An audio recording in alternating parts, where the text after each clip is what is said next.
Many people believe that Jimmy Garoppolo could be traded because he's got 1 year left. And now's the time to trade him because he showed he could be a starter. You might be able to get a first-round draft pick for him. And if you get a first-round draft pick, first round and something else, you make that move because he's going to play as your backup, and then he's going to be elsewhere at the end of the year. And it's really hard to trade a quarterback in season. But some people are suggesting that you trade Rob Gronkowski. Gronk, of course, is, when healthy, the most dominant tight end in the National Football League. But he's had multiple forearm surgeries. He's now had a back surgery. He's had a knee surgery as well. Like, he is the Tony Romo of tight ends. Like, I believe his next MRI is free. I think he's up to 12, right? It's kind of like your frozen yogurt. Is that the frozen yogurt punch card, right? He goes in to get his MRI. They're like, Gronk, don't worry. This one's on the house. All right, so, Klug, here's what I want you to do. Because you're on team consider trading Gronk. And first of all, for the record, everybody can be traded. Anybody should be considered available. With the exception of Tom Brady at this point. And the only reason Tom Brady is untradeable is because he's Tom Brady. But he's not paid a ridiculous sum of money. And as of right now, you have a backup. You're in a good spot. You're not trading Brady. Outside of that, at least you consider. So give me what's the possible conclusion that you make, Klug, to why you would trade Gronk? Well, I think there's just something. We obviously know that Tom Brady's not getting any younger, and he's got a pretty short window of time he can still play at what would think would be an elite level. And they won the Super Bowl this year without Rob Gronkowski and without Jimmy Garoppolo. So if you can take two valuable assets and flip that didn't play a single snap to help you win a Super Bowl, if you can flip them for things that you can use to restock and reload around Brady, it's something that you should at least consider. Okay, I'm all for considering. Let's say you get picks or money, you're on the free. Like, what are you looking to obtain? What do you think you need with that offense? I'm listening. I'm thinking they'd probably like some more offensive linemen, right? I thought their offensive line was really good this year. Mason was getting whooped pretty good in the Super Bowl. But their offensive line has been revamped, and it was a point of strength. Well, it was a big issue before they brought back that offensive line coach who retired, right? Dante Scarnecchia. Okay. But I mean, he can't mask all your problems forever. You want to put some more talent on the line. Okay. Protect Brady as he approaches 40. Oh, okay. Want to replace Jamie Collins? Would it be fair to say that one of the things you would get is a weapon? Like, they don't have anybody on that team that you double team right now. The reason that they struggled so mightily in the first half was they were man-upping with, they could have a safety high and a safety low or two safeties high. Like, they didn't have anybody that commanded a double team. It hasn't seemed to matter. How good is Gronk? Is Gronk the best player at his position? Yeah. Why would you trade him? He's under contract for it was an 8-year contract that he signed in 2012, right? Is that right?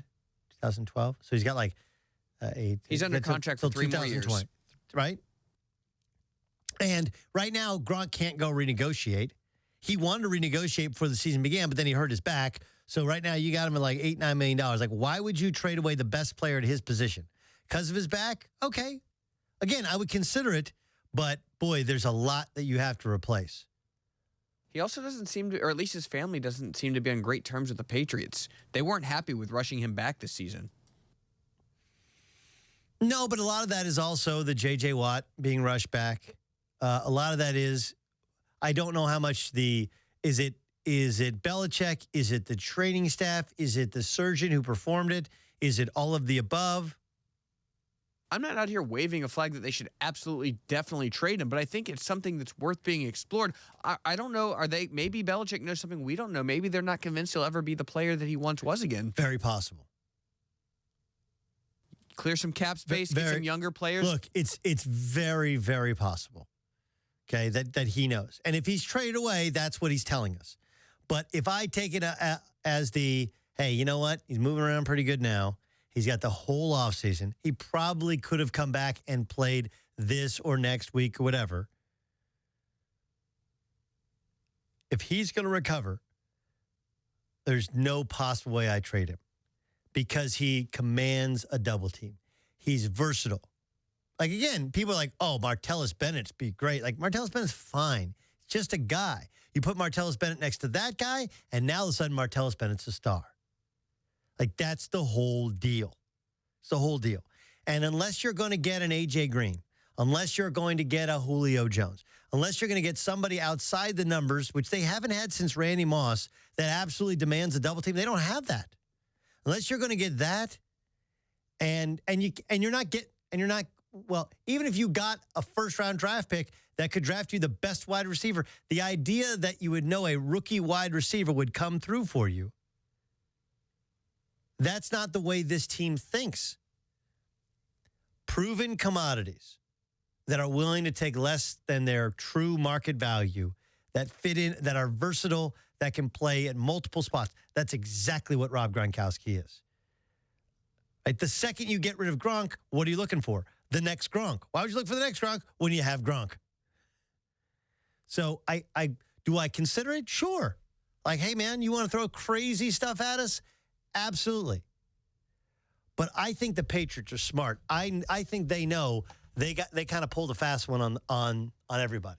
They were not the better team. Falcons have a lot more talent.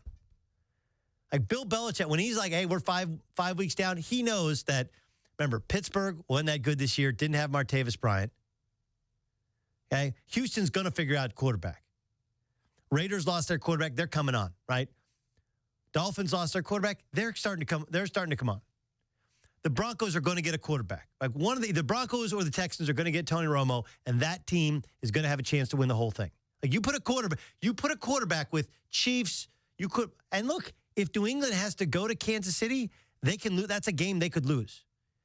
In spite of the fact that nobody thinks that Alex Smith can win that game. Because they can beat anybody at home. Because of that defense.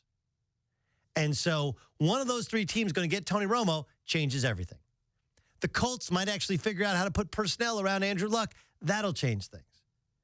Everybody thinks that Houston, is Houston going to be worse next year when J.J. Watt gets back on defense? With Jadeveon Clowney and Whitney Merciless and all? Like, no. So I don't think for 1 second that Bill Belichick is resting on his laurels, which, not that you said that, but I also think the fact that was smoke and mirrors. Like, we won a Super Bowl with Julian Edelman, Chris Hogan, Danny Amendola, James White. What's the dude who fell down? No, he ran that out route on the last drive. That was Malcolm Mitchell. But he got hurt, right? He got hurt this year, missed some time.